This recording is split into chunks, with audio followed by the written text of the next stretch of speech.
A very good evening to all of you. It's been I should say Jan 2021 onwards has been a great beginning, unlike how the experience was for the year 2020. So with that, yes, in the last couple of months, in the last few months, I would say, we've had quite a few discussions around what has happened in the indirect tax matters. It may be the character, the certificate of origin related rules, then about the faceless assessments, and quite a few aspects. So now it is the time for budget. We've had a wonderful budget. I used to keep telling, saying, in these times, if there is one person who can spend the money to kind of give it that fillip for the economy to kind of start growing, it is the government. So finally, the budget, at least the way I see it, is a very positive one. To say that there is a huge amount of expenditure that is kept as an outlay for the capex piece, any sector it may be, because that is what I believe will kind of increase, give the economy a fillip. So with that, there are quite a few amendments which we have seen in this budget on the as a combination of GST and the customs piece. Few of them are retrospective, few of them are at the policy level, few of them are giving effect to what was decided at the GST Council, few of them are operationals. So we'll hear from Mr. Shivdas as to how he looks at the budget, especially from an indirect tax perspective, how it impacts each of our businesses. So before that, I'll just take a few minutes. There are some retrospective amendments. I'm sure you would have seen saying that the meaning of supply has got retrospectively amended to say that the definition it kind of overlooks the concept of mutuality which was there, which was given in the case of Calcutta Club. Then we have a condition in the GST which has come. Okay, I'll put it this way. More than saying it is retrospective or prospective, maybe I should say there are few amendments where it has either affirmed the rulings of some certain high courts in the previous 2 years, or it has reversed the ruling given by the high courts. It may be in respect of bringing in a condition saying unless it is listed in 2A, you will not get a credit. Then retrospective amendment to section 50, which is with respect to interest and so on. So yes, I think from a business friendly perspective, the certification in 9C, which quite a lot of us have been busy with for a long time now, that has got omitted. So yes, it's a very welcome move if I should look at it on two aspects. One is most of the data that is available in the audit report, in the reconciliation statement, is already available with the government in different forms and fashions. So why is this required? Be that as it may, I would look at it as a very positive move because it is more in the direction of being business friendly. There is one amendment also which has happened in respect of the Form Cs. The form with the implementation of GST, the Form C, the Section 8 of the CST Act remained as such without any amendment. It said whether it is for resale or power generation or telecom or manufacturing, we could issue Form C. Now, the aspect of generation of power and telecom has been removed. It's only for resale or for manufacture of petroleum products that any of us can really look at issuing a Form C. There is no other reason that we can really look at. And one last aspect, sir, before I look at Mr. Shivdas, we all can hear Mr. Shivdas. In fact, I spoke with Mr. Shivdas on the day of the budget also. It is like there is this 114 AC which has come in the customs. It seeks to levy a penalty of 5 times if I have fraudulently taken a refund of an IGST on the export of goods. So my question to Mr. Shivdas was, which, yeah, we found an answer subsequently. It was more on the logical side, right? Why is there a penalty under a customs law if I have wrongly taken a credit, if I have wrongly taken a GST refund? Shouldn't the penalty be levied more appropriately under the GST law itself and not the customs? So I leave this question. Maybe we'll hear what Mr. Shivdas has got to say on this and various other aspects as far as the budget is concerned. Sir, over to you.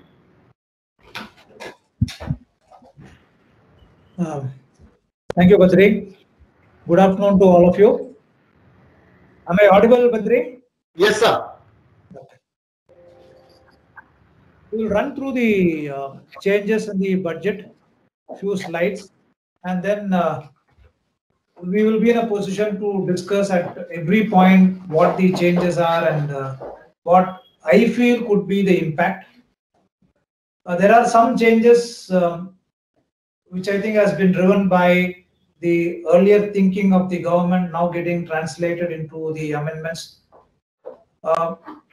Some changes that have been driven by the fact that the GST investigation team has been consistently giving an impression that there is a lot of misuse of this GST scheme, and therefore some of the amendments have been brought in to take care of those situations. So it's a mix of good and bad amendments. I would not say it's bad, but definitely there are some amendments that can create a concern at some future time.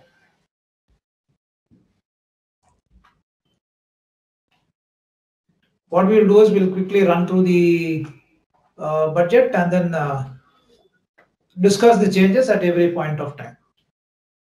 Badri, are you able to see the screen? The slides are visible?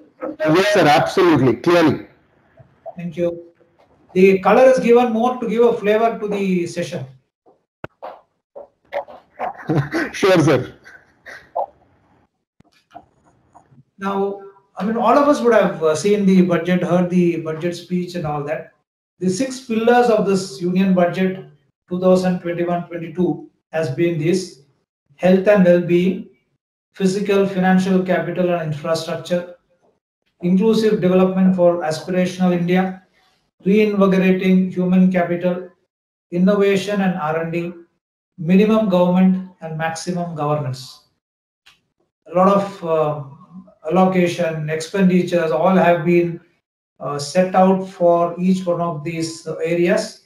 So the whole focus in this budget appears to be to spend more so as to encourage more of activities and thereafter all consequential benefits out of such spending. Now, I thought we will start with this discussion on indirect taxes with some highlights on what has happened in the direct taxes, because it will be some forerunner to what can come in the indirect tax at some point of time, maybe after 3 years, 4 years, once this GST settles down to a larger extent. Now, the time limit for reopening assessments have been reduced to 3 years from the present 6 years. Now, in case of serious tax evasion cases, where concealment of income is 50 lakhs and above, the prescribed period is 10 years. And of course, the assurance is that where the reopening is taking place in terms of the prescribed period of 10 years and all that, the assessee would be informed well in advance of the reasons why they want to reopen it, and it has to be done with the approval of the highest zonal officer. Of course, we all know, at least our experience in excise customs has been that these are being done to a greater extent in a number of cases.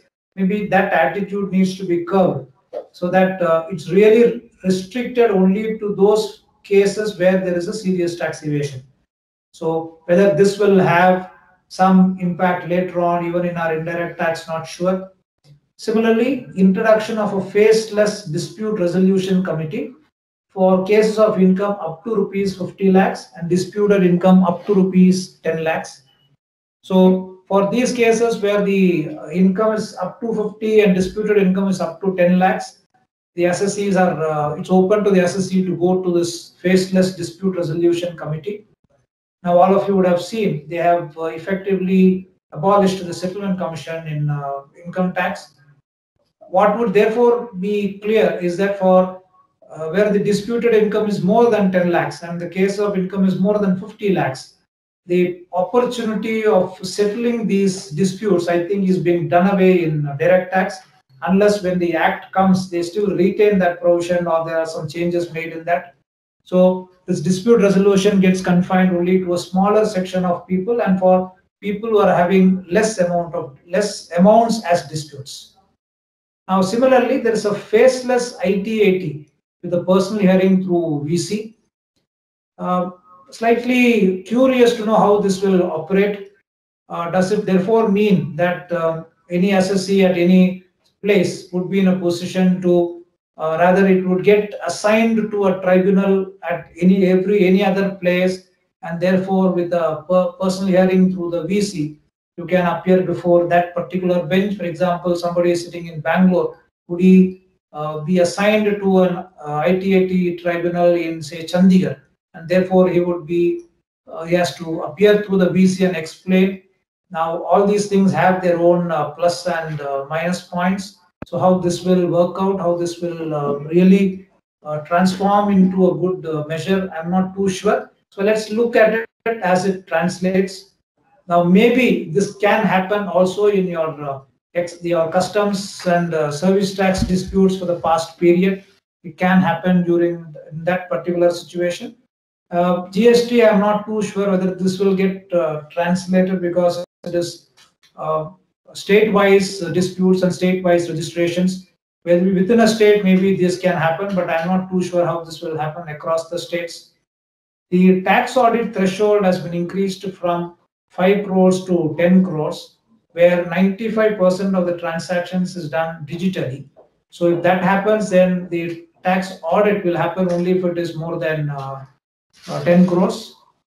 Similarly, the advance tax for dividend income is restricted to the declared and paid amounts, and a permission to issue zero coupon bonds for infrastructure debt funds also would be available. So if you really see, it's trying to make the direct tax assessments more impersonal, with no familiarity with either the system or the officers, and then trying to reduce the time discretion or the time available to the department to reopen assessments, and confining the litigation only to specific cases of tax evasion. That appears to be the focus. We will see how this really translates when it gets implemented. Now, when you look at the indirect tax, and when they talked about the GST implementation, the speech did say how few measures have been taken for easing of the implementation of GST, where there has been a gradual implementation of nil return through SMS, and a quarterly return and a monthly payment for small taxpayers, then electronic invoice system, and a validated input tax statement where it comes pre-filled in from the GSTRN1 that gets filed by a supplier, then pre-filled editable GST return, staggering of return filings. So these are some of the measures that have been taken by the government over a period of time, depending upon the feedback they get from the trade on the issues that are being faced by them. So in this background, so let's look at some of the changes that have happened in customs and the GST. So this is how we will look at the changes in the Customs Act, Customs Tariff Act, then the changes in the GST laws, and then small changes in the CST and Excise Act, and the impact, in my view, what could be the impact in respect of some of these changes. Customs Act, similar to the GSTN portal, they are now notifying a common portal in the customs to be called the Common Customs Electronic Portal.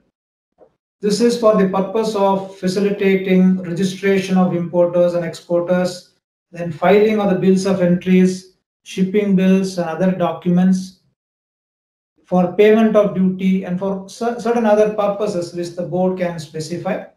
And they have introduced a particular section to facilitate the initiation of this customs portal, namely 154C.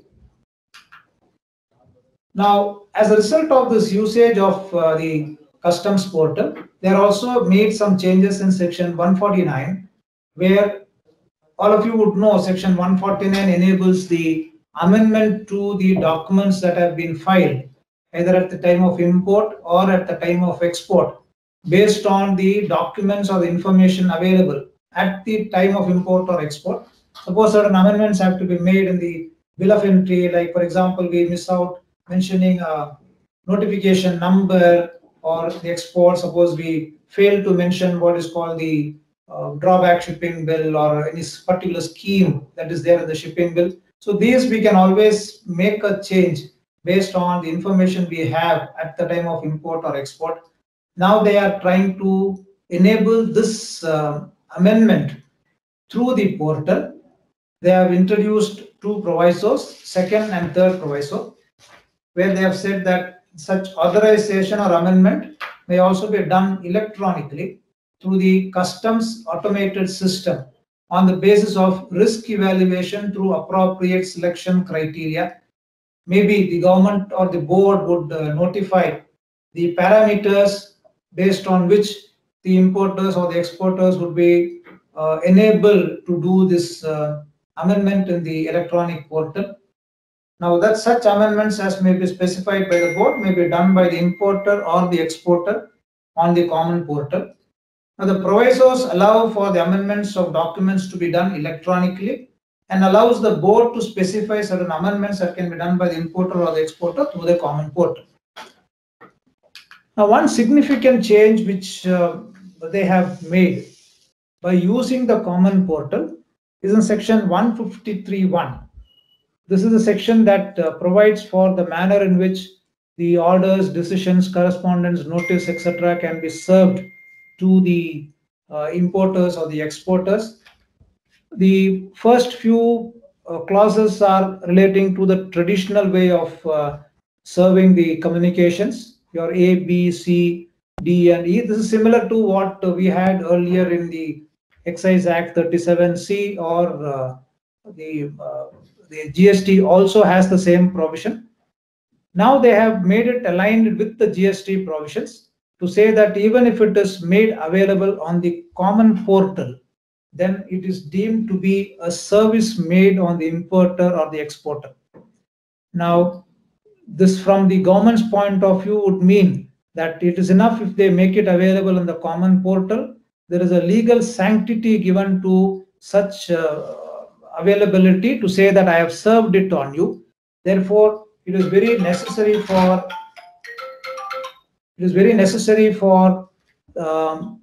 the importer or the exporter to be conscious, vigilant regarding the service of these communications, because you can't take a stand tomorrow that it has not been served on me, because once the law says making it available on the common portal is good enough, I think that would serve the purpose. In fact, I just was seeing some Kerala High Court decision that seems to confirm this view, that once it is made available on the common portal, it is as good as a service on the particular assessee. So this will enable the department to rather do away with the physical activity of serving, and therefore it is necessary for the importers or the exporters, the companies, the persons who are in charge of compliance to be consciously, continuously vigilant, so that they don't miss out on what is being made available on the portal. They also made an amendment to section 46(3) to say earlier that you need to file a bill of entry by the following day, and the following day excluded the holidays. Now they have removed the excluding holidays and replaced it by including holidays. So 46(3) today now reads as: the importer shall present the bill of entry under subsection 1 before the end of the next day following the day including holidays on which the aircraft or the vessel or the vehicle carrying the goods arrives at a customs station. So we need to do it on the following day, irrespective of whether it is a Sunday, a holiday, etc. Because they have also given themselves the power that the board can prescribe different time limits for presentation of the bill of entry. It shall not be later than the end of the day of such arrival.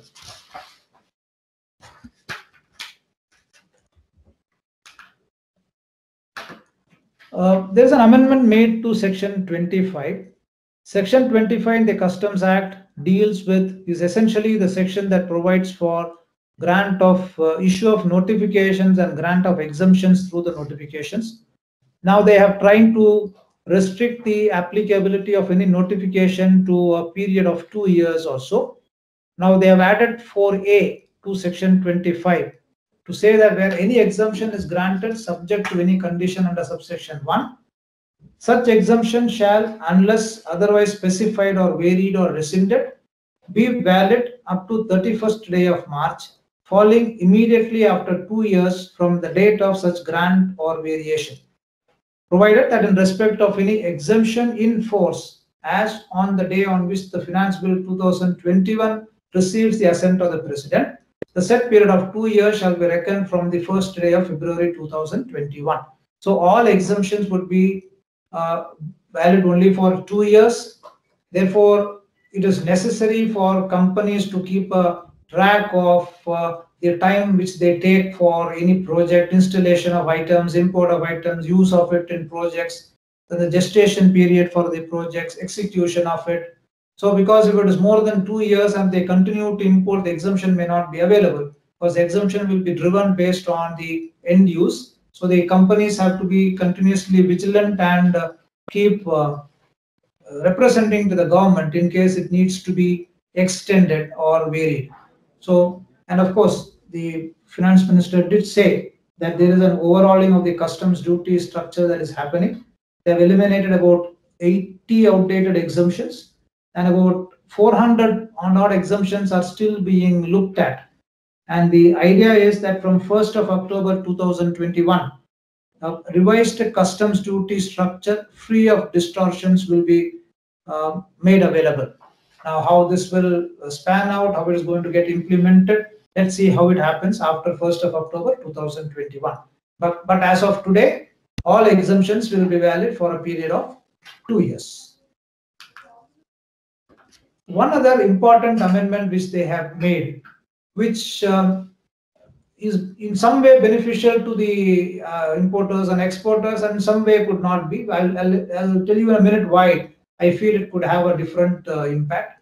The 28BB section has been inserted to say that any inquiry or an investigation done under this Act, which culminates in the issuance of a notice under subsection 1 or subsection 4 of section 28, shall be completed by issuing such notice within a period of 2 years from the date of initiation of audit, search, seizure, or summons as the case may be, provided that the principal commissioner may, on sufficient cause being shown, extend the said period to a further period of 1 year. And as usual, the period for which the stay is granted by a court will always be excluded while calculating this 2 years. Therefore, from an optics perspective, it seems to look that yes, 2 years is the maximum time they can take to complete an investigation, and therefore, if they don't do it within a period of 2 years, thereafter it will be difficult for them to continue the investigation. Now, the positive side of it is yes, that they have to do it faster instead of prolonging it for any number of years. But then the flip side of it would be that in case the giving of details to the department is taking some time, the collation is taking some time, and detailed explanation to the department is taking some time. And then if you are getting into this expiry of 2 years, then we may land up in situations of extrapolation of details. So they will try to do a best judgment, in a sense, assessment of the tax in these notices that can get issued. So that's the flip side that can happen because of this. But then yes, instead of prolonging it for years together, there will be a sense of urgency that will be shown to complete this investigation in a period of 2 years. There is an amendment made to section 113 to say that they have added a clause in this, clause JA. Any goods entered for exportation under claim of remission or refund of any tax or duty or levy to make a wrongful claim in contravention of any other provisions of this Act or any other law for the time being in force. Therefore, if any goods are sought to be exported, and then a claim of remission or a refund of any duty or tax is being made, and if that claim is a wrongful claim, the expressions used are all slightly ambiguous to say it's a wrongful claim according to whom, in what manner, when. So all these can be issues. If such a wrongful claim is made, then these goods are liable for confiscation. Now, whether in the present atmosphere where we see the amendments being made to section 16, then the rules like rule 9610, etc., whether these can result in a situation of confiscating the goods which are exported in violation of the section 16. So these are all, of course, this if the refund has already been granted or if the goods have already been exported, then the question of being liable to confiscation and thereafter a consequence on that may not arise. But this can be with at least a prospective effect, because these are all penal consequences, will have a prospective effect on this. So if any refund claim is being made, then they can go to the extent of holding these goods liable for confiscation. The other one is section 114 AC, which Badri was referring to in his opening remarks, where it's likely very, I would say, nasty, in the sense that for a long time we never had provisions which had penalties exceeding the taxes. It was always used to be equal to the tax, equal to the claim, and excepting maybe for the redemption fine, there used to be issues on how to impose the redemption fine. It should be value of the goods twice the value, or some sort of measures used to be there. But we now have a section 114 AC where it says that any person was obtained any invoice by fraud, collusion, willful misstatement or suppression of facts to utilize input tax credit on the basis of such invoice for discharging any tax or a tax on goods that are entered for exportation under a claim of refund, such person shall be liable for a penalty not exceeding 5 times the refund claim. So if the refund claim is 1 crore, they can impose penalty equal to 5 crores. Of course, not exceeding 5 times means that is a maximum limit. You can always have penalties less than that, it can't exceed that. But then experience has been that when they say not exceeding 5 times, it does so happen that in a certain situation, certain cases, they can impose penalties equal to that. And they have also defined input tax credit to have the same meaning as assigned to it in clause 2 subsection 63 of the CGST Act. So input tax credit would be everything, input tax relating to the goods, services, a combination of it, etc. The idea appears to be to tackle the problem of false or bogus invoices being utilized to avail the input tax credit. That appears to be the whole intention of having this provision. Now, therefore, it's extremely important for companies to be more careful in getting input tax credit invoices. We're taking more care in ensuring that the person who's issuing it is really a genuine person. The tax is getting paid. There is no misdeeds in terms of the documents, in terms of the payment of tax, etc. Because once that is satisfied, then it doesn't become an invoice obtained by fraud, collusion, willful misstatement or suppression. But otherwise, even the person who takes the credit and utilizes a credit such that is validly taken will also be liable for a penalty. So this is something which the companies have to be careful about when they claim a credit and subsequently a refund. They have also made an amendment in section 110(1)(d) with respect to, for example, items like gold, where if the goods are seized, gold is seized and then it is in fact under the custody of the department till the matter gets done. Now they have introduced a section 110(1)(d) where the goods are seized under subsection 1 is gold in any form as notified in the subsection 1A.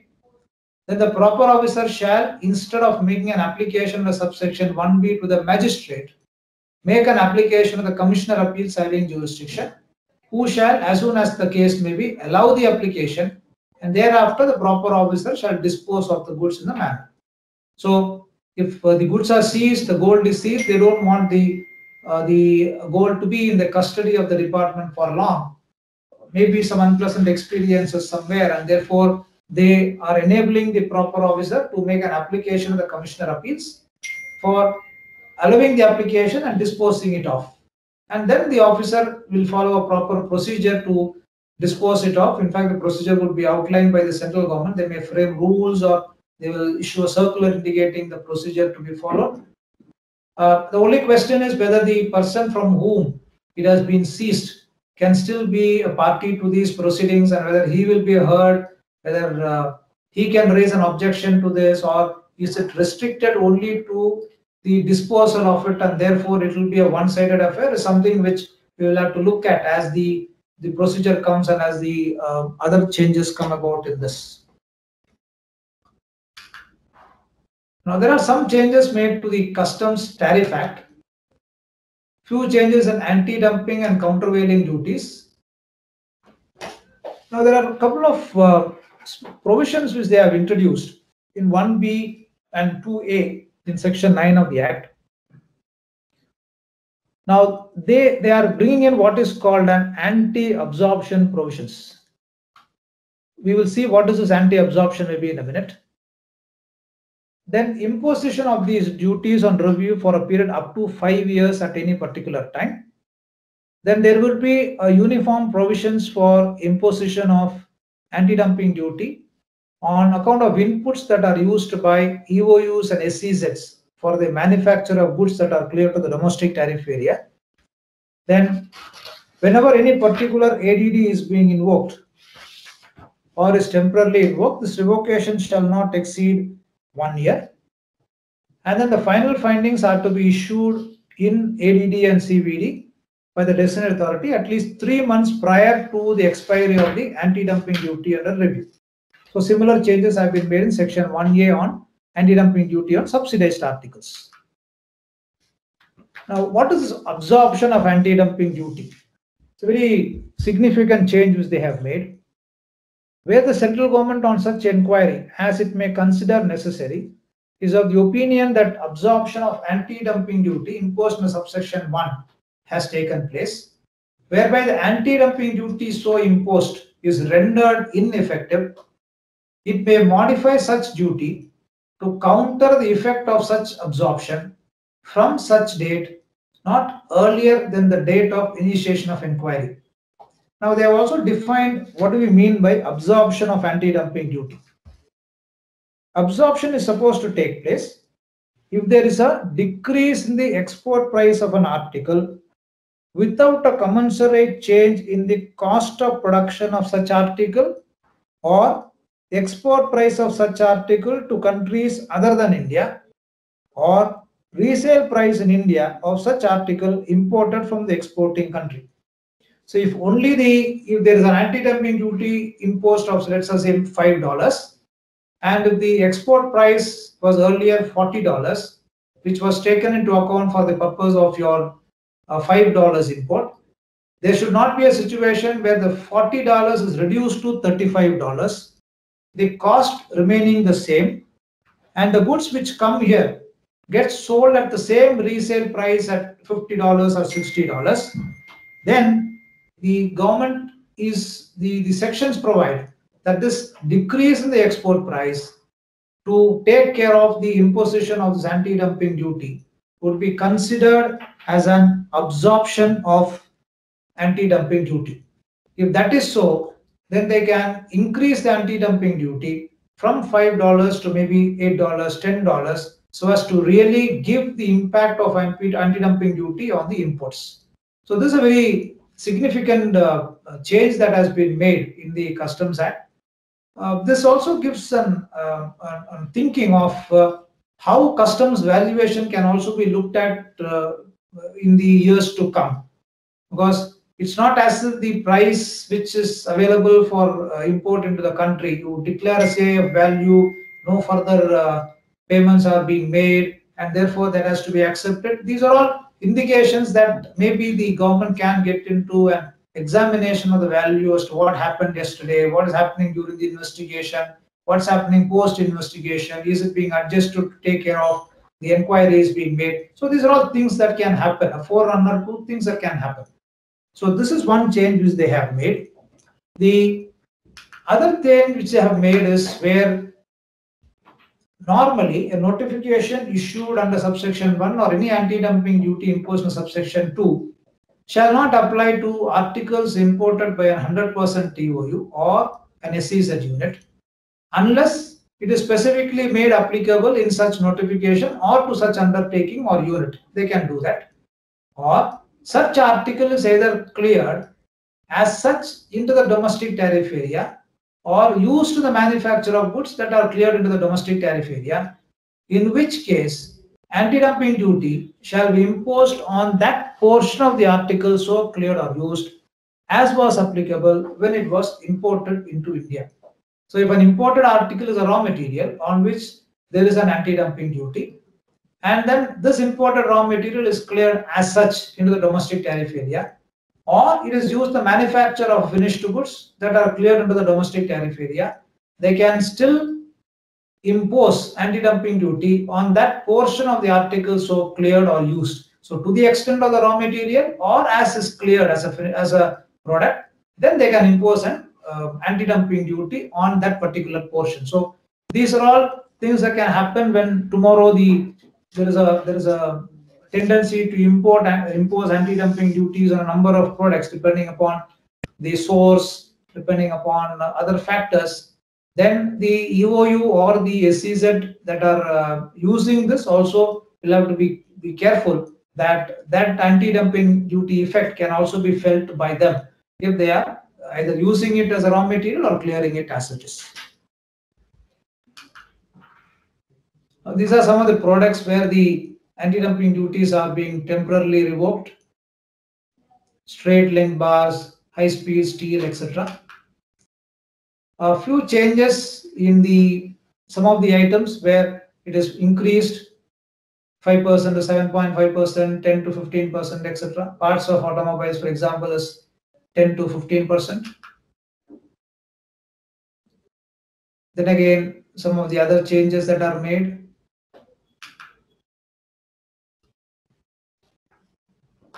Denatured alcohol, gold, Doribar, all that getting increased.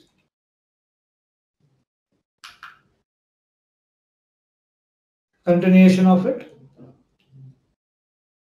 More to improve the local production, focus on local production, focus on value addition so that the use of items imported is reduced.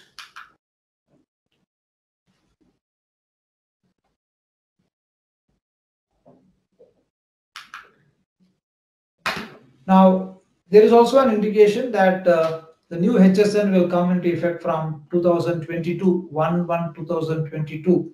So to that extent, a lot of amendments has been made. About 351 amendments have been made to the existing tariff classification, covering a wide range of goods across the issues. There's one important changes they have made, which I thought was definitely giving more flexibility to companies which are importing various raw materials, and the use of it is governed by the import of goods at concessional rate of duty rules 2017. Essentially, these amendments, I think, were definitely sought after a few years before, and I think now they are trying to introduce this for these notifications. For example, allowing job work of materials imported under concessional rate. Earlier, there was an issue that you can't send it out on job work. You will have to use it in your own place or your factory. Your job worker's factory was not considered as your factory. There used to be interpretational issues on that. Then allow 100% outsourcing for manufacture of goods on job work. Complete outsourcing can be done. Then allow imported capital goods for specified purposes to be cleared on payment of differential duty on depreciated value, because this depreciation was always available whenever the goods were imported by EOUs and were cleared after being used. So now that is being made applicable for the import of any goods, import of capital goods under these rules. Then you, depending upon the term of use, then the rate of the percentage applicable, the duty can be paid on the depreciated value.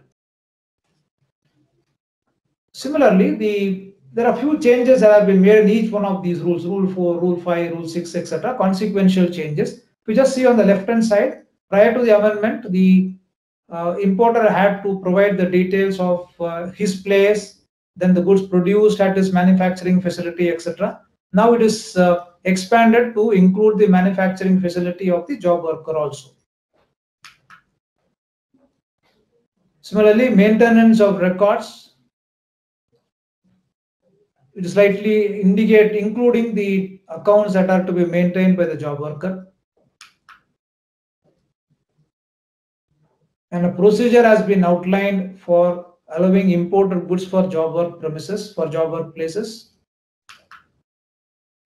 And a depreciation rule itself is there. For every quarter, the first quarter, 4%. So it's like 16% or 12%. So that's how it used to be in the form of a circular earlier. Now, thereafter, in the EOU notifications itself, it was inserted. Now, this has come as part of the rules. Similarly, a recovery procedure that was there in Rule 8. So now the importer shall be responsible for ensuring that the goods are used in accordance with the purpose, and the assistant commissioner will be in a position to recover the duty that is payable if it is not used for the purpose or not accounted for. There is also a penalty provided to an extent indicated in 158(2). Now we'll have a look at some of the changes in the GST law.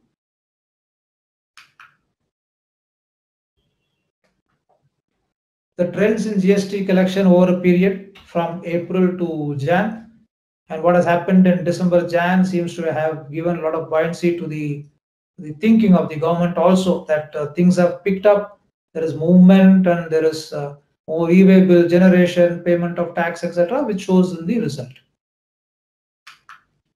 This is the state-wise collection for GST 1920.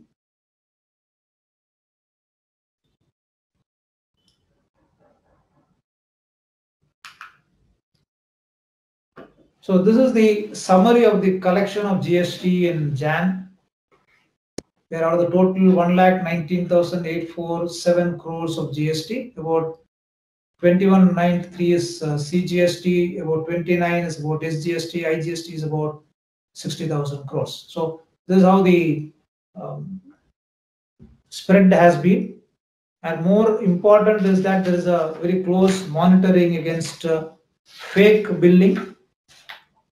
Then there is a deep data analytics being used, using data from multiple sources, including GST, income tax and customs, IT systems, and effective tax administration.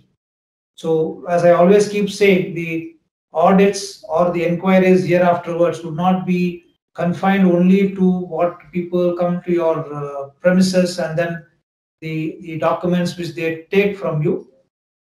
It is expected that people, the officers who come to your office, to your premises itself, would be sufficiently equipped with information about what exactly are the activities of the company, right from the sourcing of raw materials to the use of it, either in manufacture or in service providing, and then the supply of it, the sources to where it is getting supplied, local taxes, IGSTs, and what is the declaration being made to various tax departments. What do you declare in 3B? What do you declare before the income tax department in terms of your revenue, then in terms of the taxes paid? So all this will be mapped. And there is indeed a deep data analytics that is happening on mapping all these details. And thereafter, they come and question the companies regarding variation, if any, in terms of these declarations.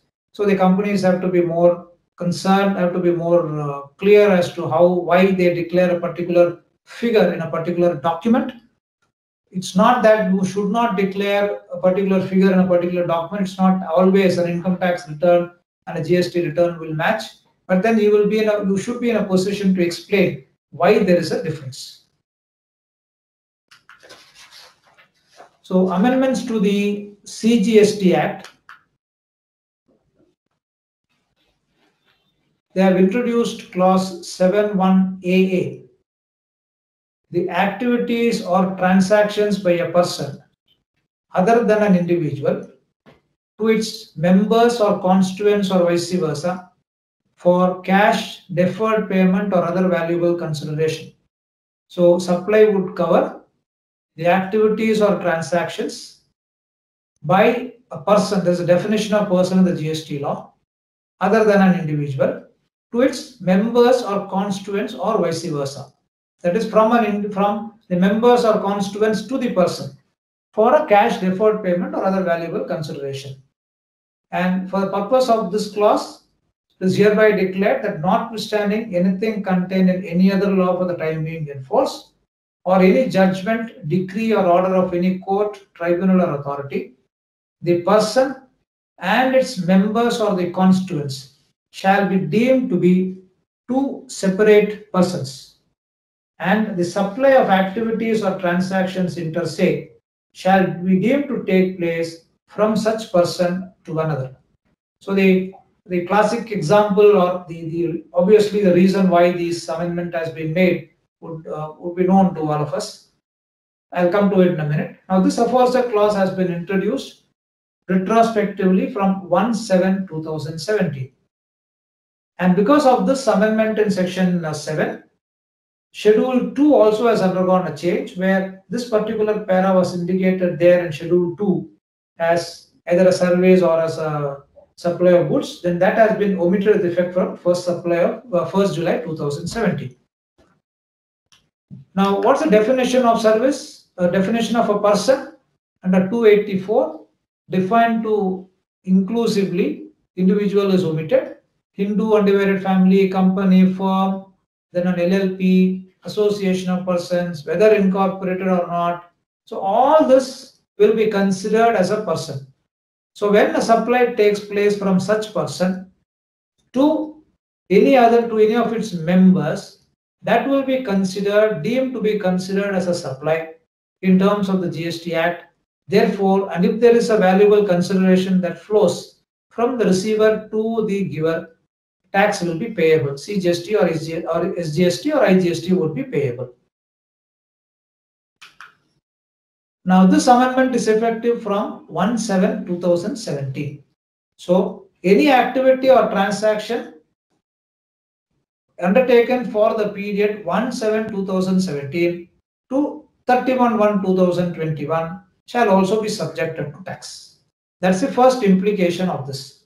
Of course, subject to whatever be a notification that is issued, where by an incorporated, unincorporated or non-profit entity, there is an exemption given to the extent of 7,500 per month per member. But other than that, in case you are not covered by the exemption or you exceed the exemption, then it will be liable to be taxed. Now, normally the question would come that we are today in 2021. This amendment is made with effect from 1/7/2017. Now, can the department go back and demand a tax for the period from 1/7/2017, saying that now because of a retrospective amendment being made available, therefore you are liable to pay tax, if otherwise you are liable. Now, this is according to me, the provocation of this amendment, where the Supreme Court in Calcutta Club took a view that such transactions are not taxable by applying the doctrine of mutuality, because they always consider the society or the association and the members to be one and the same.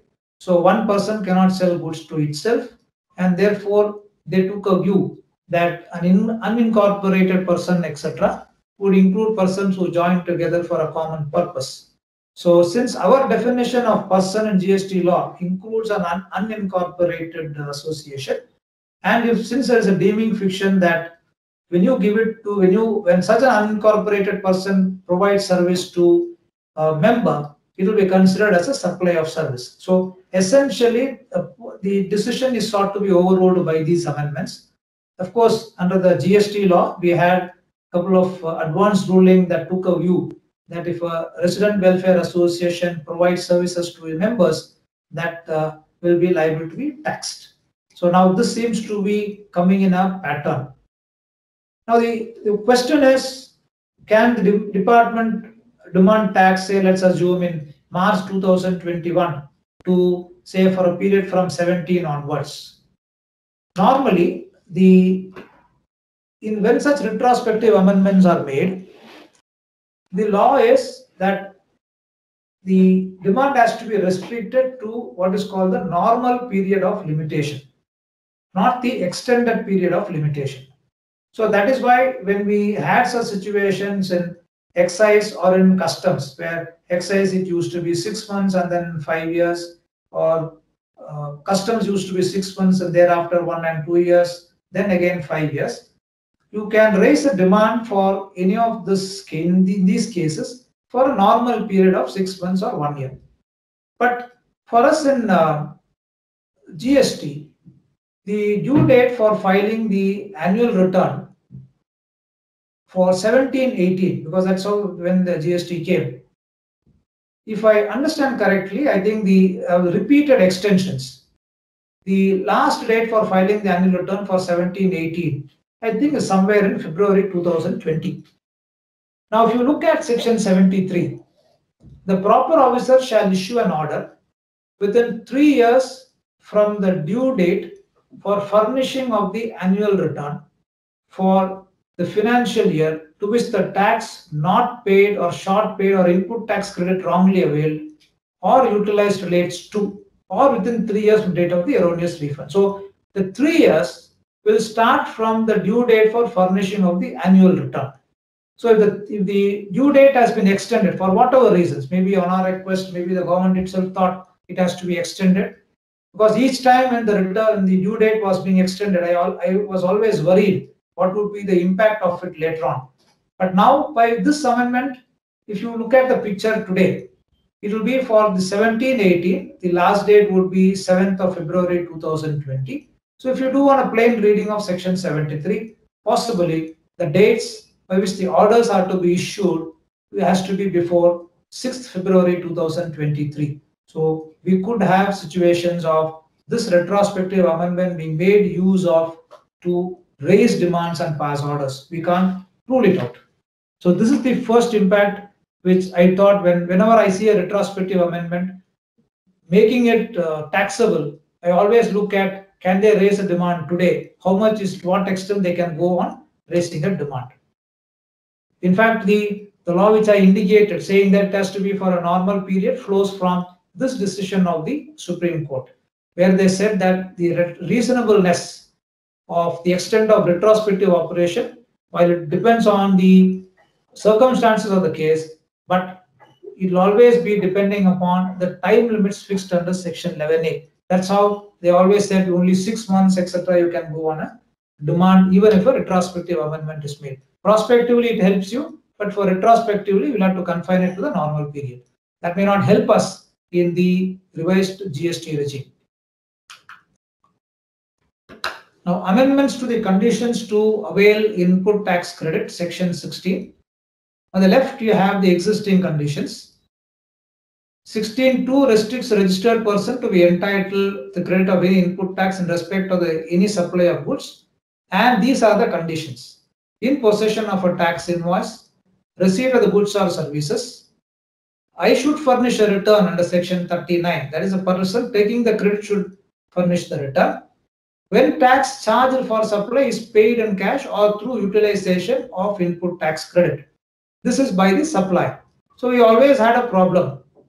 While how the taking of credit is connected to my filing of a return for my output or the payment of tax by the supplier. While you may regulate the furnishing of a return under section 39 by me, how will I have a control over payment of tax by the supplier?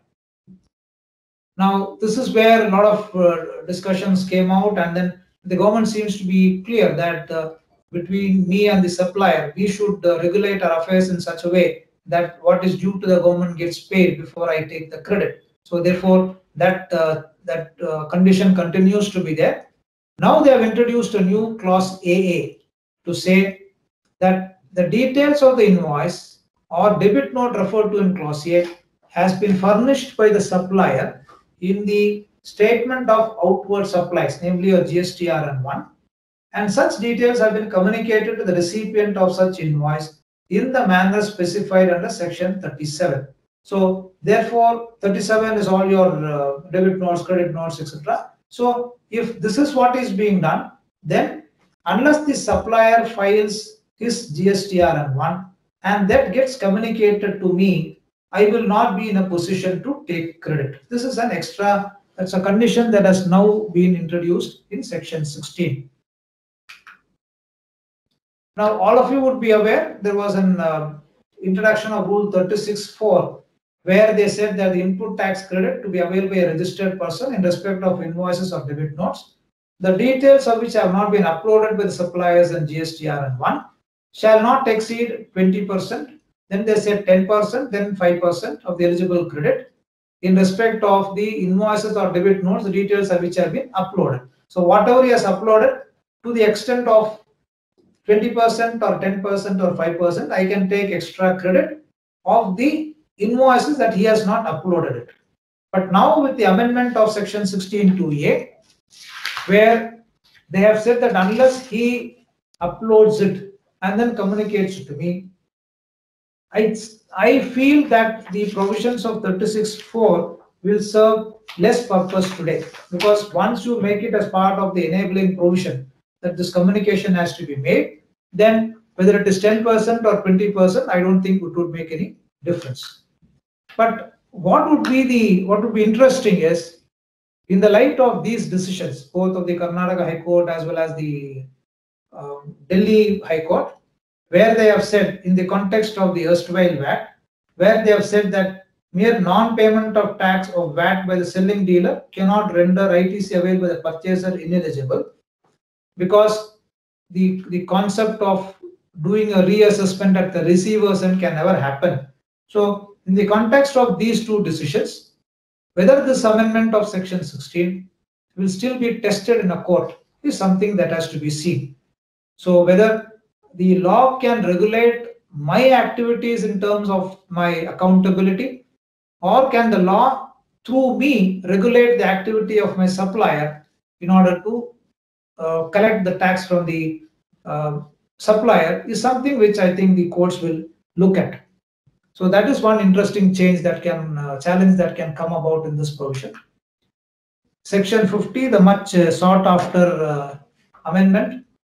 After all the decisions, the GST Council meeting, the circulars, then the suspension of the taxes, the demands for the past period, etc. Now they have introduced the section 50 with effect from retrospective effect from 1/7/2017, saying that the interest payable will only be in respect of the cash portion that is to be paid in the electronic cash ledger, because the credit of the tax paid on the supplies, as indicated by the Supreme Court, is always as enough as an advance tax paid by me. So therefore, the once that is being taken as credit, paid and taken as credit, and that is to be adjusted for my future supplies, there will be no question of payment of an interest on that credit portion. Therefore, they have said we will collect the tax only on the cash portion. This is a history. In 2018, they recommended, then the Telangana High Court, then the Chennai High Court saying it will be applicable retrospectively, then the circular that was issued, and finally section 50 has seen the light of the day. Now, a few amendments they have made in section 74, then your 129, 130. All this appears to indicate that they want to diverse the proceedings relating to the movement of goods, the seizure of goods in case of non-availability of documents, or there is a misdeclaration about the goods. There is a difficulty in reconciling the declarations. All this they want to divest it from the main activity of payment of tax. Normally, once the tax is paid on the particular goods, even in terms of what the department wants, all other consequences do pale into insignificance. Like your seizure becomes not, the gravity gets reduced. So each one of this happens. Now what they have done is to now segregate the proceedings relating to the confiscation and the seizure from the payment of tax. Now let's have a look at section 73 and 74 explanation. Prior to the amendment, the expression all proceedings in respect of the notice shall not include proceedings under 132. Subclause 2 said where the notice under the same proceedings is issued to the main person liable to pay tax and some other persons, and such proceedings against the main person have been concluded under 73 or 74. The proceedings against all the persons liable to pay penalty under sections 122, 125, 129 and 130 are deemed to be concluded. So once the proceedings against the main person on whom the demand of tax is raised, and that is concluded in whatever manner, either in exoneration of that person or in his acceptance of the liability, imposition of a penalty or imposition of a nominal penalty, whatever would have happened, then all consequential proceedings under 122, which was a penalty for certain offences, then 125, which is a general penalty, then 129 relating to detention, seizure and release of goods and conveyances, 130 confiscation of the goods or conveyances, all this are deemed to be concluded. Now in the amended section on the right hand side you will see last 4 lines, the proceedings against all the persons liable to pay penalty under sections 122 and 125 alone are deemed to be concluded. So in other words, the proceedings under 129, 130 and 132 can continue even if the main person has paid the tax.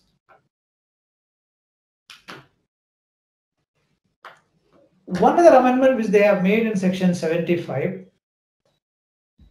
you look at the left hand side, notwithstanding anything contained in section 73 or 74, where any amount of self-assessed tax in accordance with the return furnished under section 39, which is your 3B, remains unpaid either wholly or partly, or any amount of interest payable on such tax remains unpaid, the same shall be recovered under the provisions of 79, the recovery of tax. So if in 3B there is a self-assessed tax by you and then we don't pay that, so that amount can be recovered under the provisions of section 79.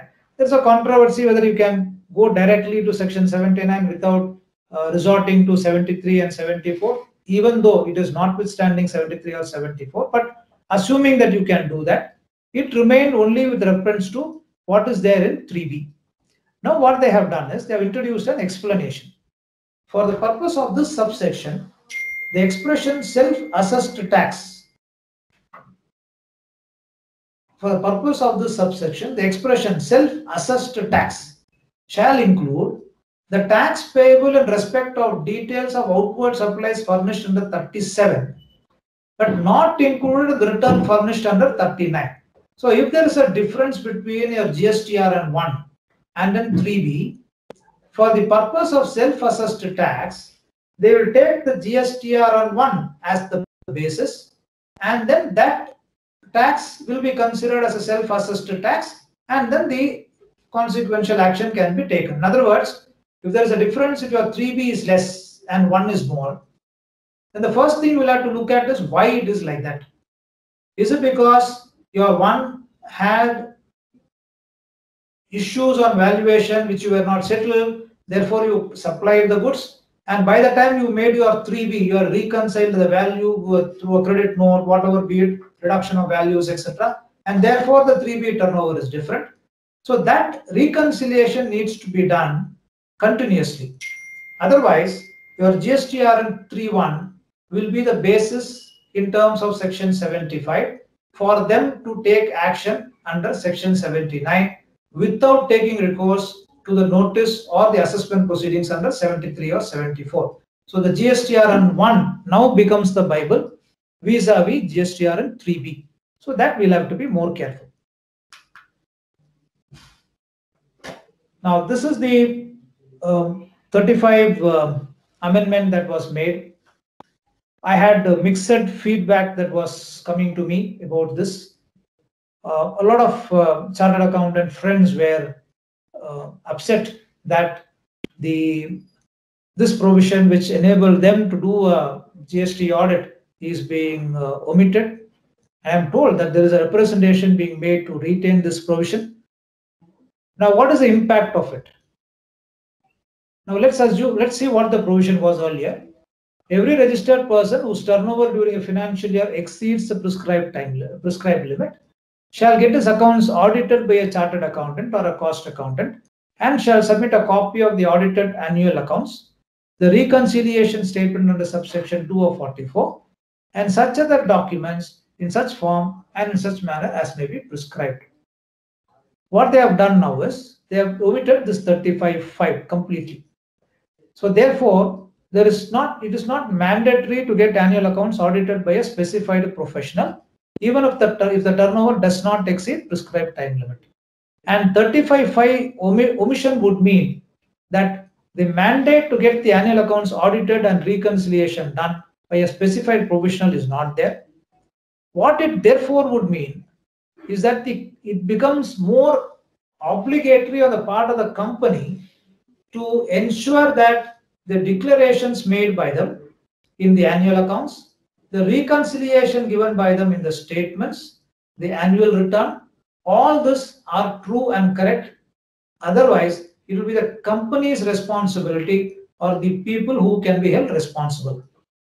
Therefore, one is, even after the omission of this 35(5), companies can still opt for doing an audit by a chartered accountant and use that as a basis to declare themselves that yes, this is what has happened, and submit the reconciliation. Because if questions can come, you can always say, yes, I believed on this, I also verified it, and therefore this has been done. That is still possible. But law would not recognize the reconciliation of the statement being done by a professional after the omission of this.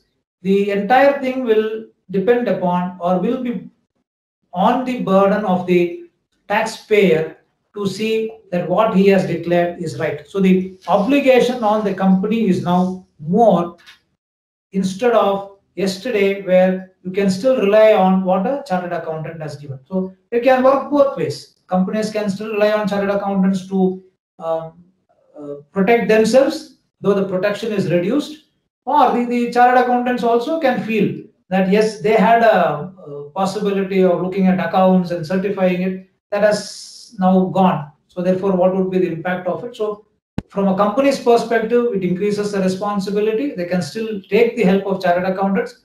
From a chartered accountant's perspective, maybe they being held responsible, accountable for a few activities would get reduced. That can happen.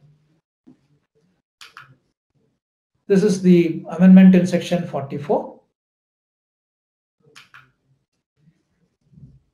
Now, some changes made to the appeal provision to the appellate authority. Now, this was the provision earlier. No appeal shall be filed in subsection 1 unless, clause B, a sum equal to 10% of the remaining amount of tax in dispute arising from the said order in relation to which the appeal has been filed has been paid.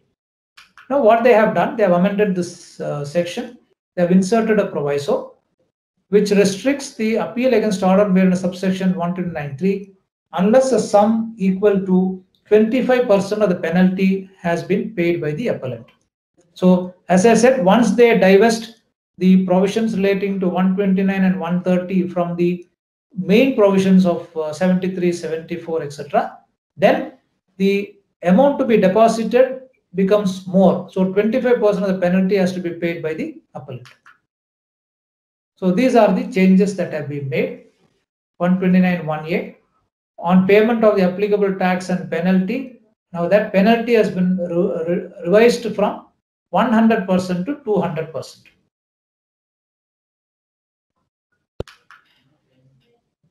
Now similarly, there have introduced some time periods to issue notice under 129(3). Now they have said we'll have to issue notice within 7 days and pass on order within 7 days.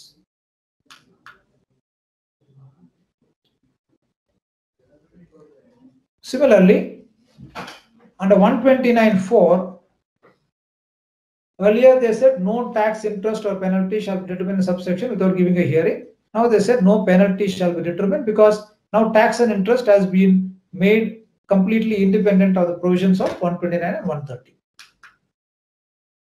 So this is what has happened. 129 has been amended to delink the proceedings.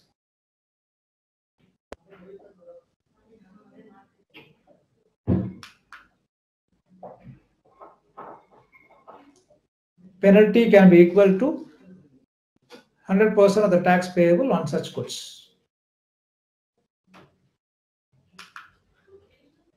Now we'll come to the last portion of this changes. This is an amendment they have made to section 16. All of us are aware that section 16 has this definition of zero rated supply, means any of the following goods or services. Earlier it was export of goods or services or supply of goods or services to a special economic developer or a zone or a unit. So once you do that, then a credit will be available or a refund will be available. Now they have confined it to supply of goods or both for authorized operations.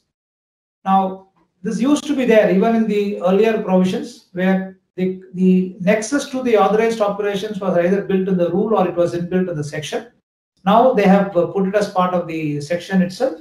So now whoever supplies to an SEZ developer or a unit needs to ensure that he has enough information that these supply of goods are both for authorized operations to an SEZ developer. So you can get a declaration from him, or if he is willing to spare this the activity for which he will be using the goods supplied by you or services supplied by you, are slightly different, but you will have to ensure that you have enough information about the authorized operations of the recipient and the use of the goods supplied by you or services for this authorized operations. Now this is an amendment they have made. The latter half of the slide as the amendment that has been made with effect from 1/7/2017 retrospectively, that the person making the zero rated supply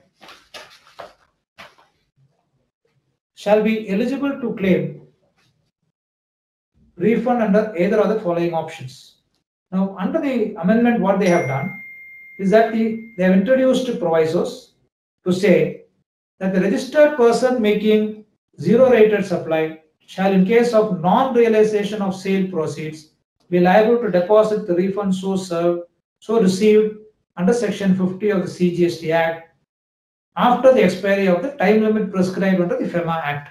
FEMA Act, I am told, is about 90 days or something. So, and of course, as can be extended by the RBI. So unless we receive the export proceeds within that period, if we have got a refund, because refunds these days based on the shipping bills are automatically credited to the account, therefore they will not wait for export realizations to a larger extent. At least 90% or 85% of the refunds are being sanctioned, at least on paper. How it happens, otherwise we don't know. But this is what is the position.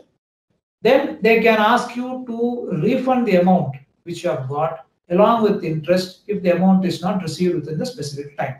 So that is something which companies have to be careful about, have to ensure that the realizations do happen within the time limit indicated in the Foreign Exchange Management Act.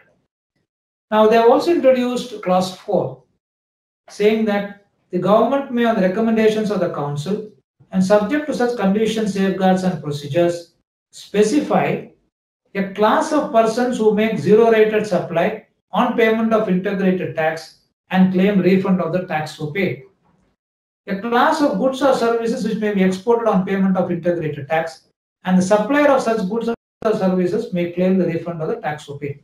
So it's the first time they have given themselves the power in section 16, saying that we will now notify what types of goods or services will be eligible to claim refund, who will be entitled to claim refund.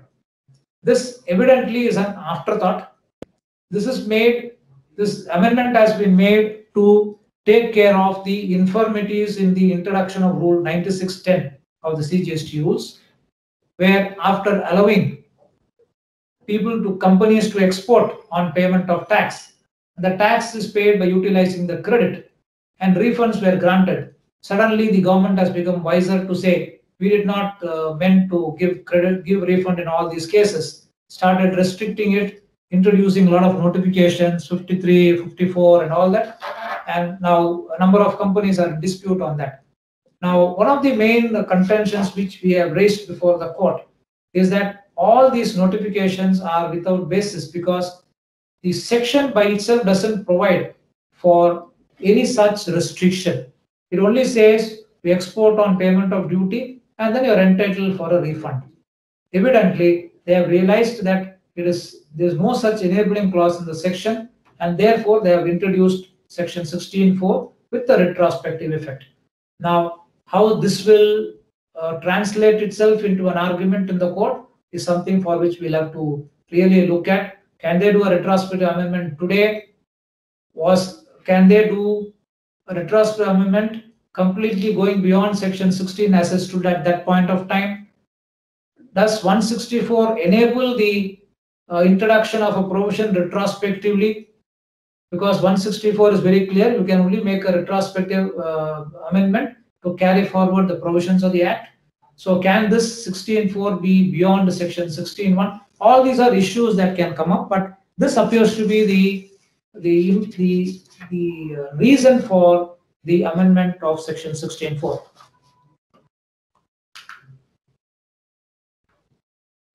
This is what I was pointing out. So this will be the impact. Supply of goods or services shall only be considered to be a zero-rated supply. Realization and the option to restrict will be with the government as notified by them. So these are the time limits for receiving export proceeds. The last amendment they have made is to the section 83B of the CST Act. This is what was the one prior to it, where the goods referred to in subsection 1 are goods of the class or classes specified in the certificate of registration, for example, your C-form purchases and all that, where it is used by the recipient, the manufacturer or the processing of goods for sale, or in the telecommunication network or in mining. That has now been amended. It's rather substituted to say it will be restricted only to the extent of manufacture or processing of sale of goods. So all the receipt of goods for your mining or generation or distribution of electricity or any other form of power will not be available. Therefore, to that extent, the use gets restricted. More important is, or more significant is, this is a substitution of the section. So whether they can raise demands for the past, I'm not too sure, because all this will now go back to what is the interpretation of section 83B of the CST Act. Now, if it is based on the declarations, can you still ask the person supplier to pay more tax? Because the recipient cannot be asked to pay tax on this. So a lot of intricate issues can be raised on this, but this amendment appears to be to restrict the use of it only for the manufacture of goods. This is a small snapshot of the amendments that have been made in the budget 2021. I've tried to capture it in the manner as I understand it and the impact of it. We will now over to Badri. Thank you for a patient hearing. Thank you, sir. Thank you so much. It was wonderful as usual, as always, to understand and hear you out on these aspects. Yes, sir, you did mention about you got a lot of questions on whether the audit has to continue or no. I would believe that it's a welcome measure. I mean, I'm not sure about many others, but I would believe it's a welcome measure because it is in the direction of ease of doing business. And in fact, sir, in the long run, I was also kind of expecting that GST, the reconciliation statement that we really certified, which is 9C, which you are mentioning to us, and the income tax audit on the other side would actually kind of get merged. It probably happened a little earlier than what I expected, but yes, that I think was on the cards as far as government is concerned. Yes, sir. The other thing that you really mentioned, and which is very important for all of us to remember always, is the exemption notifications as far as customs is concerned now comes with a expiry. I mean, it will be valid only for a period of 2 years.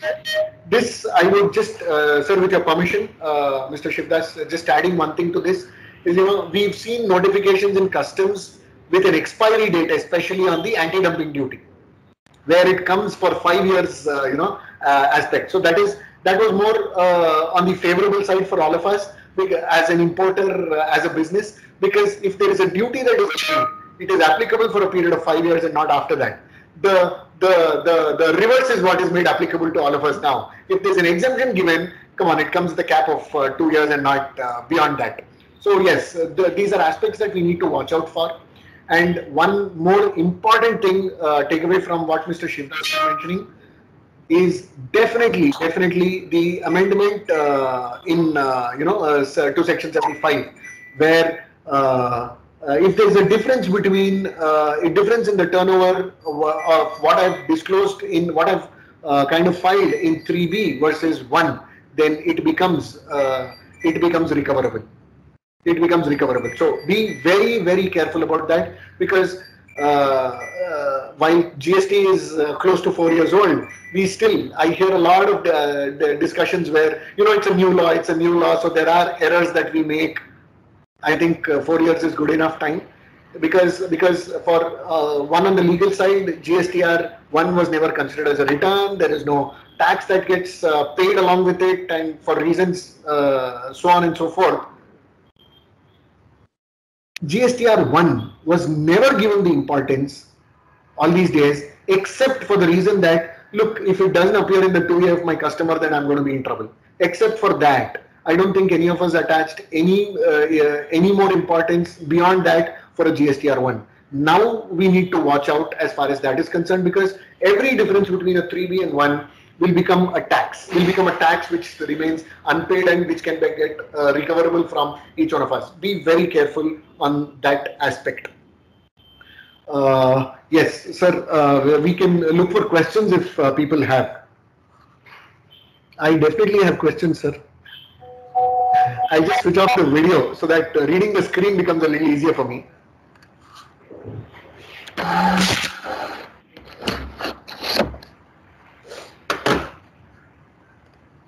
To all of you, please feel free to post questions, or you can unmute yourself and ask the question also.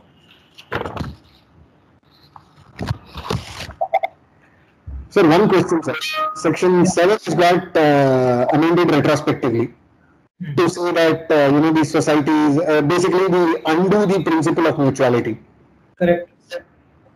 Sir, should we look at it as if there is limitless powers with the lawmaker to undo anything that any court says? Where do we really draw a line for this, sir? No, I come again.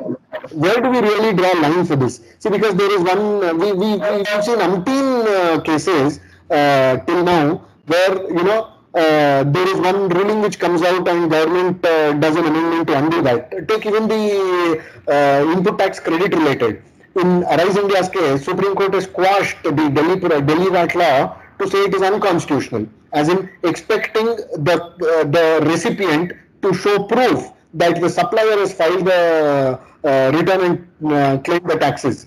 So that condition has got carried forward into GST. So there are plenty like this. One of them is the society related. No, the question is, evidently this amendment is made to get over the Supreme Court decision. That is clear. Understood, sir. The only point is, how are you going to look at the amendment that has been made? The definition of person is very wide in GST law. The recipient, members, etc. also is quite distinct. So can you really look at a situation where they can start looking at every type of an association, every type of a society, to really see how the activities are, and then start demanding tax is one concern that can come. That is quite possible. True. Okay, understood, sir. Noted. Sir, there are some questions. Madhur has a question. Madhur, would you want to unmute yourself and ask, please? Yeah, am I audible, please? Oh, yes, you are. Okay. Good evening, Shivdas sir. Madhur Halalka here. Yes, Thanks Madhur. a lot for an excellent presentation as usual. Just wanted to confirm my understanding on the amendment to Section 16 of the IGST Act, whereby the powers are given, to the central government for notifying either a class of persons or a class of goods or services which will be allowed to export subject to payment of IGST and refunds. I think that has a potential of damaging our refund claims for capital goods. So that could have a potential direct financial impact on companies, because on export of goods or services, there really does not appear to be any refund provision for export of capital goods. Could you kindly throw some light on this, sir, please? Thank you. Oh, you see,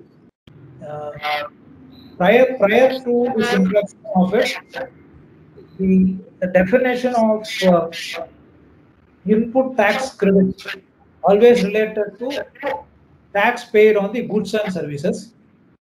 And goods, according to me, would cover not only the raw materials but also the capital goods. So if you read all that in a very cogent manner, let's keep the net credit out of it.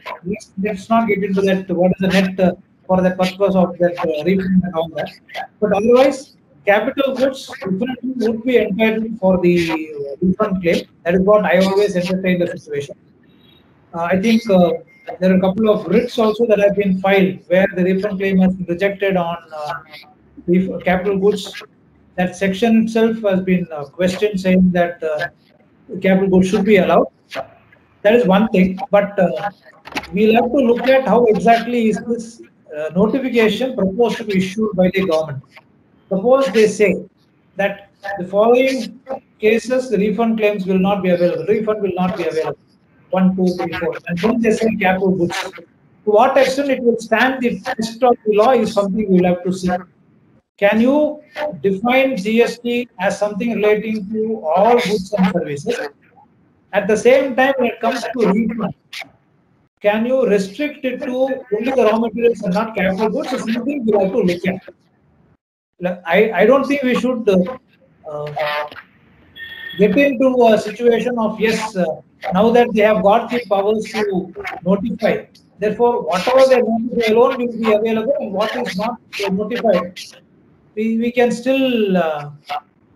We should accept that it is not available. I don't think we should look at it. These notifications, if they are beyond the basic provisions of GST and availability of credit, I think we should look at it more critically. Sure. That can pose, because this 16 amendment is made retrospectively from 1/7/2017. So if any refund claims are pending, whether they can impact the refund claim is definitely a challenging thought. Yeah, because there are no direct provisions under either Rule 89 or 96.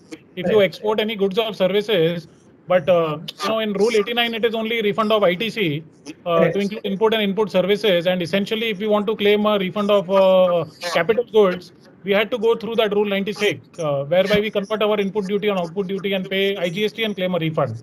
So I see it as a potential on, if not across the board, at least some capital goods could potentially get restricted. Of course, as you said, we'll have to wait for the notification. Yeah, thanks for the perspective, sir. Thanks. Thank you, sir. Sir, we have our good friend Ravi. He has a question for you. Ravi, over to you. Sir, it's an excellent presentation, as usual. I got a question on this exemption lasting for only 2 years under Customs Act. So in a project import, the duration of imports, once you register a project, the duration of imports is you register at the time of beginning of the project, but the imports take place over a lot of period. So what happens to the project imports? It extends beyond 2 years. No, what happens is if project imports by itself stand on a different footing as compared to the normal exemption notifications. So project import life is till the imports are in line with the tenure of the contract. Therefore, tenure of the project. So that is how the whole thing will operate. We'll have to look at how these notifications are going to be worded. When they say it's going to be 2 years only, now will they say that this will not apply in respect of, because they also say that in respect of notifications that are to be varied, etc., they still can do it.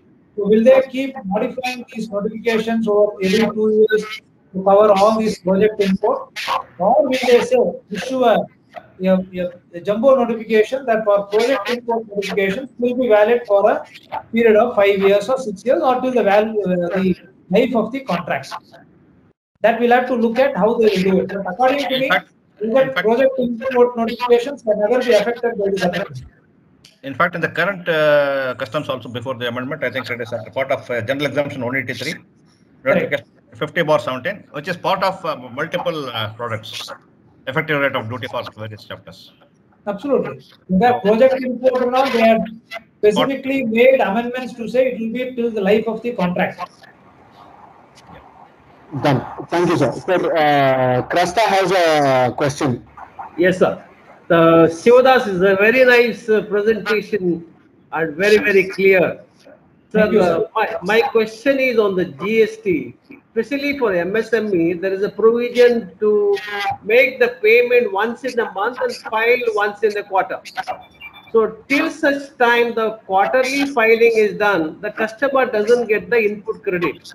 Is there any amendment? Point number one. Second point is, now for unregistered dealers, when we purchase as an MSME, is there any change now? So in both the cases, there is no change in the budget. As far as budget is concerned, the provisions continue to be the same as it was earlier. The condition that you will have to pay the tax for the purchaser to take credit continues to remain.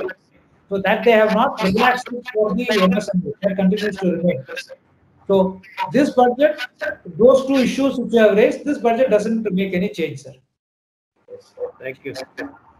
So that means the government is using 2 months credit from MSME.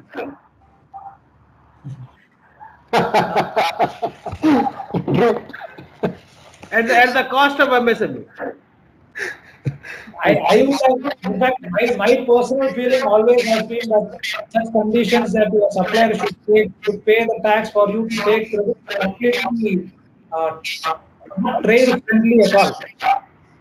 But then that's not because they seem to come across an instance where duplicate invoice is being made, etc. So one bad hand is being used to tarnish the entire image. That is how the whole thing is. Yeah, thank you. Sir, one more question in the sideline is, now it is only now that the condition in 16.2, this with respect to 16.2 of the CGST law, which talks about input tax credits, there is an additional condition which is imposed now saying it should appear in the 2A. So unless it is listed in 2A, I cannot take a credit. Right. That is the amendment. So will that be prospective, or will that apply from 1/7/2017 onwards, sir? No, this will apply only from now. They have not. I was seeing whether they will do it for the past also. They have only inserted this as part of Section 16. They have not amended it, substituted. They have not amended it. But the question is, there are umpteen number of notices which have started coming. In reality, sir, on the field, the on-field reality is that there are umpteen number of notices for differences between 2A and what is actually claimed. Absolutely. So it is only insertion of this clause. So we will apply from now. Prospectively. So that's also a takeaway for all the members, all the participants on this, to say that, look, wherever there is a notice that has come for the past, then it need not be that, the difference is really payable. Yeah, absolutely. You can always explain that they do not apply to the past. Yeah, so long as all the other conditions are being satisfied. That's very important takeaway for all of us, sir.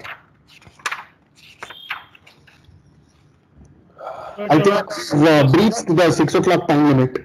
But sorry, just Badri, just to add from my side, what you just said, point well taken. But I think from 9th October 2019, the Rule 36 Sub Rule 4 was inserted. So I think that tax authorities could still say that, at least from that date, you start paying and follow the Rule 36 Sub Rule 4. Sure. I mean, that's one view possible. See, 36(4) has its own challenges on the very, the illegality of that, because 43 has really not got passed. It is more like a backdoor entry that 36(4) was introduced. Correct, absolutely. Okay. Sir, we have reached the time limit, so let me stop here. If there are more questions, please, each of the participants feel free to send it to the chamber. We'll provide the comments to you. Thank you so much. And sir, as always, it was wonderful, sir. Thank you so much for a lively, presentation with a whole lot of examples. That is what makes the understanding easier for all of us. Thank you so much, sir. Thank you. Thank you so much. Yeah. Thank you all of you for patiently listening to me. Thank you. Thank you very much, sir. On behalf of DCIC, we express our sincere thanks for your support in addressing the members, sir. Thank you very much, sir.